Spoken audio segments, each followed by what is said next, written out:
श्री स्वामी समर्थ. तुम्हा सर्वांचं माझ्या चॅनलमध्ये मनापासून स्वागत आहे. तर बघा, उद्या आहे सर्व पितृ अमावस्या. वर्षातून एकदाच हा दिवस येतो.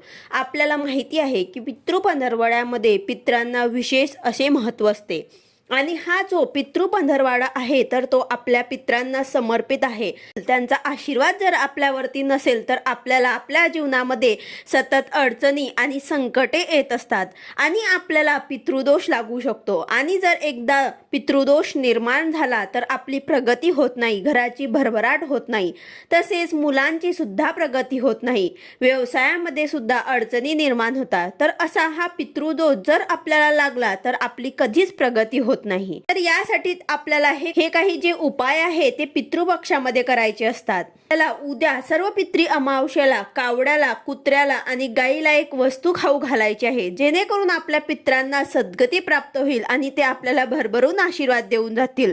सर्व पितृ अमावस्या आहे अखेरचा दिवस असतो, पितृ पंधरवाड्याचा अखेरचा दिवस असतो. म्हणूनच आपल्याला उद्या न चुकता हा उपाय सर्वांनी आवर्जून करायचा आहे. कुत्र्याला, गाईला आणि कावड्याला काय वस्तू खाऊ घालायची आहे तेच मी तुम्हाला आजच्या व्हिडिओमध्ये सांगणार आहे. व्हिडिओ स्किप न करता पूर्ण बघा, जेणेकरून तुम्हाला संपूर्ण माहिती मिळेल. आणि जर तुम्ही चॅनलवर नवीन असाल तर चॅनलला सबस्क्राईब करायला मात्र विसरू नका आणि व्हिडिओला लाईक करायला मात्र विसरू नका. बघा, पितृपक्षामध्ये जर तुम्हाला तुमच्या पित्रांच्या तिथीला तुम्हाला श्राद्ध करणे, तर्पण विधी करणे शक्य झालं असेल तरी सुद्धा तुम्हाला सर्व पितृ अमावस्येला हा उपाय करायचाच आहे. ज्यांना त्यांच्या पित्रांच्या तिथीला श्राद्ध, तर्पण, पिंडदान करणं शक्य झालं नसेल त्यांनी आवर्जून उद्या सर्व पितृ अमावस्येला हा उपाय नक्कीच करायचा आहे.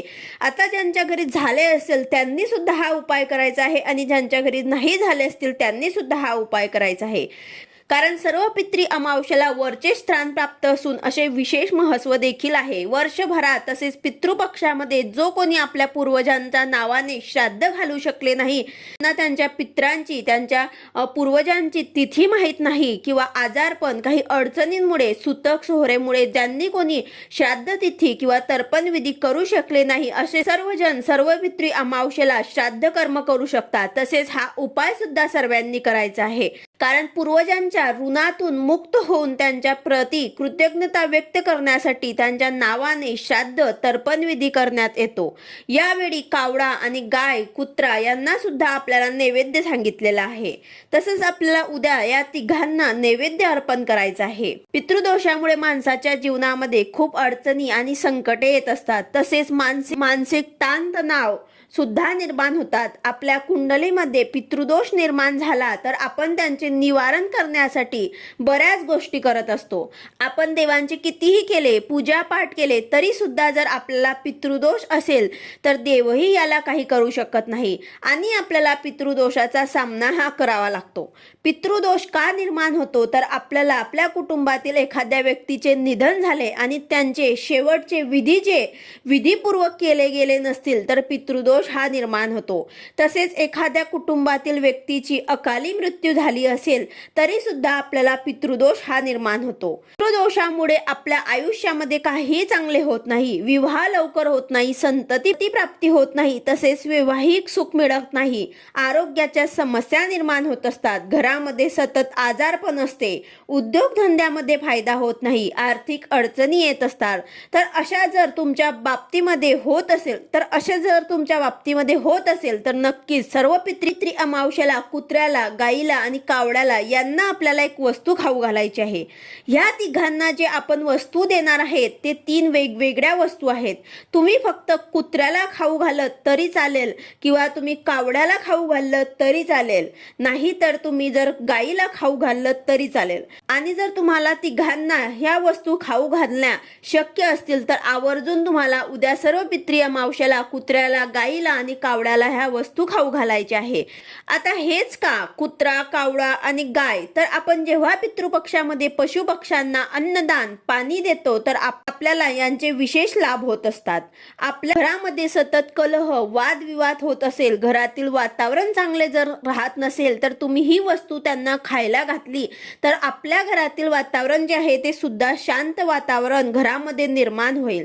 आपले पितर आपल्यावरती प्रसन्न होतील, त्यांची नाराजी दूर होईल आणि त्यांचा आशीर्वाद आपल्याला मिळेल. तर आपल्या घराचे जे काही प्रॉब्लेम आहेत ते सुद्धा, संकट ते सुद्धा दूर होतील. तर आपल्याला हा उपाय जो करायचा आहे त्यामध्ये कुत्र्याला काय खाऊ घालायचे आहे आणि कशा पद्धतीने खाऊ घालायचे आहे, तर बघा, ज्या पित्रांचा मृत्यू ज्या तिथीला होतो त्या दिवशी आपण श्राद्ध तर्पण करत असतो आणि हे जर तुम्ही केले असेल तरी सुद्धा तुम्हाला हा उपाय करायचा आहे. तुम्हाला उद्या लवकर उठून तुम्हाला तुमचे नित्यकर्म आटपून तुम्हाला पोळ्या बनवायच्या आहे. तर तुम्हाला हे पोळ्या कशा बनवायचे आहे, तर बघा, तुम्हाला कुत्र्यासाठी हे पोळी बनवताना तुम्हाला त्यामध्ये गूळ किंवा साखर घेऊन, जसे आपण पुरणपोळी बनवतो तशी तुम्हाला पोळी चपाती बनवायची आहे. आणि ही पोळी तुम्ही जरी सकाळी बनवली असेल तरी सुद्धा तुम्हाला कुत्र्याला 12च्या नंतर 12 ते 12:30 किंवा 1 मध्ये कुत्र्याला खाऊ घालायची आहे. कारण ही जी वेळ असते ते पित्रांसाठी शुभ मानली जाते. यामध्ये ही जी पोळी आपण बनवणार आहे तर ती पोळी भाजताना यावरती तुम्हाला मोहरीचे तेल सुद्धा लावायचे आहे. कुत्र्यांसाठी आपण बनवत आहे तर त्यामध्ये तुम्हाला गूळ किंवा साखर घालून जशी आपण पुरणपोळी बनवतो तशी बनवायची आहे आणि वरनं तिला मोहरीचे तेल लावून त्याला भाजायचं आहे. तर अशी पोळी तुम्हाला कुत्र्याला खाऊ घालायची आहे. आणि ही जी पोळी तुम्ही कुत्र्याला खाऊ घालणार त्याच्या आधी तुम्हाला हातात घेऊन आपल्या पित्रांचे स्मरण करून, काही चूक झाली असेल त्यांना क्षमा मागून प्रार्थना करायची आहे. म्हणजेच म्हणायचे आहे की तुमच्या बाबतीत तुमचे अंतिम विधी करण्यामध्ये जर काही चूक झाली असेल तर आम्हाला क्षमा करावी आणि तुमचा आशीर्वाद आमच्यावरती राहावा, तुम्ही आमच्यावरती प्रसन्न व्हावे, तुम्ही आमच्यावरती जर नाराज असाल तर ती नाराजी दूर व्हावी आणि आपल्या घराचं चांगलं करावं. तर अशी तुम्हाला क्षमा प्रार्थना करायची आहे. आणि यानंतर आपल्याला काळ्या कुत्र्याला हे खाऊ घालायचे आहे. काळ्या कुत्र्याला अतिशय महत्त्व आहे पितृपक्षामध्ये. पण जर तुम्हाला काळ्या कुत्र्याला खाऊ घालणं शक्य नसेल तर तुम्ही दुसऱ्या कुत्र्याला सुद्धा खाऊ घालू शकतात. कुत्र्यांना जलतत्वाचे प्रतीक मानले जाते आणि जलतत्व हे पंचतत्वांपैकी एक आहे. आणि जेव्हा आपण पित्रांना भोजन देतो तेव्हा ह्या पंचतत्वांना खूप महत्त्व आहे. तसेच कुत्र्याला यमदेवाचे दूत सुद्धा मानले जाते. असे म्हणतात की यमदेवांची 2 कुत्रे आहेत आणि यामुळे पितृपक्षामध्ये आपण कुत्र्यांना जर अन्न दिले तर शिवपुराणाच्या आधारे कुत्र्यांना अन्न देताना आपण म्हणायचे आहे की यमदेवाच्या मार्गाचे अनुसरण करणारे श्याम व सबल नावाचे 2 कुत्रे आहेत, त्यांना मी हा भोजनाचा भाग देत आहे, त्यांनी तो स्वीकार करावा.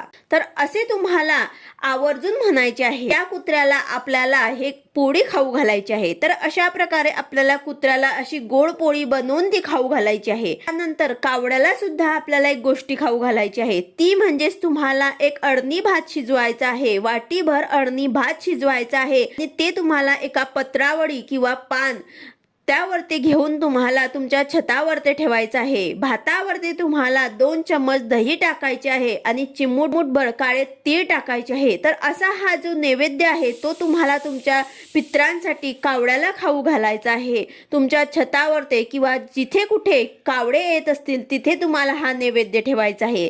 हा नैवेद्य सुद्धा तुम्हाला दुपारी 12 वाजता तुमच्या छतावरती ठेवायचा आहे. पित्रांसाठी त्यांच्या आत्म्याला शांती मिळावं, त्यांना मोक्ष प्राप्ती होऊन सद्गती प्राप्ती व्हावं म्हणून आपल्याला हे सर्व उपाय करायचे असतात. पूर्वजांचा आशीर्वाद तुम्हाला मिळेल. पितृपक्षाच्या या काळामध्ये पित्रांचे श्राद्ध तर्पण विधी केल्याचे तुम्हाला फळ मिळेल, त्या तुम्हाला आशीर्वाद मिळेल. तर अशा प्रकारे तुम्हाला कावड्याला सुद्धा वस्तू हे खाऊ घालायची आहे. हा नैवेद्य तुम्हाला कावड्यांना खाऊ घालायचा आहे आणि पित्रांना तुम्हाला नमस्कार करायचा आहे, क्षमा प्रार्थना मागायची आहे की तुमच्याकडनं जर त्यांचं श्राद्ध विधी तर्पण विधी झालं नसेल किंवा त्यांच्या तर्पण विधीमध्ये श्राद्ध विधीमध्ये काही चूक झाली असेल तर त्यांना क्षमा मागायची आहे. पितृपक्षामध्ये कावड्याला खूप महत्त्व आहे. आपल्याला माहिती आहे की आपले पितर जे आहेत ते कावड्याच्या स्वरूपामध्ये पृथ्वीवर असतात आणि सर्व पितृ अमावस्या हा पितृपक्षातला शेवटचा दिवस आहे. तर या दिवशी आपले पितर हे पृथ्वीवर असतात, त्यामुळे आपल्याला हा घास हा नैवेद्य कावड्याला ठेवायचा आहे. यानंतर गाईला सुद्धा आपल्याला उद्या नैवेद्य खाऊ घालायचा आहे. धार्मिक मान्यतेनुसार गायीमध्ये 33 कोटी देवी देवांचा वास असतो, त्यामुळे सुद्धा तिला नैवेद्य दिल्यामुळे आपले पितर आहेत ते संतुष्ट होतात. आता गाईला जो नैवेद्य देणार आहे तर तो कसा द्यायचा आहे, तर तुम्हाला त्यासाठी सुद्धा एक पोळी करायची आहे. तर ही चपाती आणि पोळी करताना तुम्हाला तूप लावायचं आहे। कुत्र्याला जेव्हा आपण पोळी करणार तर त्यामध्ये तुम्हाला मोहरीचे तेल वरनं लावून शेकायचे आहे। तसेच गाईला जेव्हा तुम्ही पोळी बनवणार तेव्हा त्यामध्ये तुम्हाला तूप वापरायचे आहे आणि त्यावरती तुम्हाला गुळाचा खडा आणि चिमूटभर काळे तीळ आणि गाईचे शुद्ध तूप थोडे टाकायचे आहे। तर अशी एक पोळी तुम्हाला गाईला खाऊ घालायची आहे। हा नैवेद्य देण्या अगोदर गाईची पूजा करून नमस्कार करायचा आहे आणि आपल्या पितरांना सुद्धा नमस्कार करायचा आहे। त्यांचा आशीर्वाद आपल्याला मिळावा यासाठी आपल्याला प्रार्थना करायची आहे। ह्या ज्या काही गोष्टी आपण करणार आहोत त्यांच्यासाठी किंवा पूजा जे आपण करणार आहोत त्यांच्यासाठी त्यांनी स्वीकार करावा आणि त्यांचा आशीर्वाद आपल्याला प्राप्त व्हावा, त्यांनी आपल्याला आशीर्वाद द्यावा अशी त्यांना प्रार्थना करायची आहे। तसेच तुम्हाला चपाती करणं शक्य नसेल तर तुम्ही गाईला हिरवा चारा आवर्जून खाऊ घालू शकतात। यामुळे सुद्धा पितृदोष कमी व्हायला मदत होते। तर अशा प्रकारे तुम्हाला उद्या न चुकता कावड्याला, कुत्र्याला आणि गाईला या तिघांना या 3 वस्तू खाऊ घालायच्या आहे। कारण ही जी तिथी असते ते वर्षभरामध्ये एकदाच येत असते आणि पितृपंधरवड्यामध्ये आपल्याकडनं आपल्या पित्रांचं काही जर श्राद्ध तर्पण विधी किंवा पिंडदान झालं नसेल तर आपल्याला उद्या हे उपाय आवर्जून करायचा आहे, जेणेकरून आपल्या पित्रांना सद्गती प्राप्त होईल, त्यांच्या आत्म्याला शांती मिळेल आणि ते आपल्याला भरभरून आशीर्वाद देऊन जातील। तर अशा प्रकारे तुम्हाला आवर्जून हा उपाय नक्कीच करायचा आहे। व्हिडिओ आवडला असेल तर लाईक करा, शेअर करा, सबस्क्राईब करा। भेटूया अशाच नवीन व्हिडिओ सोबत। श्री स्वामी समर्थ।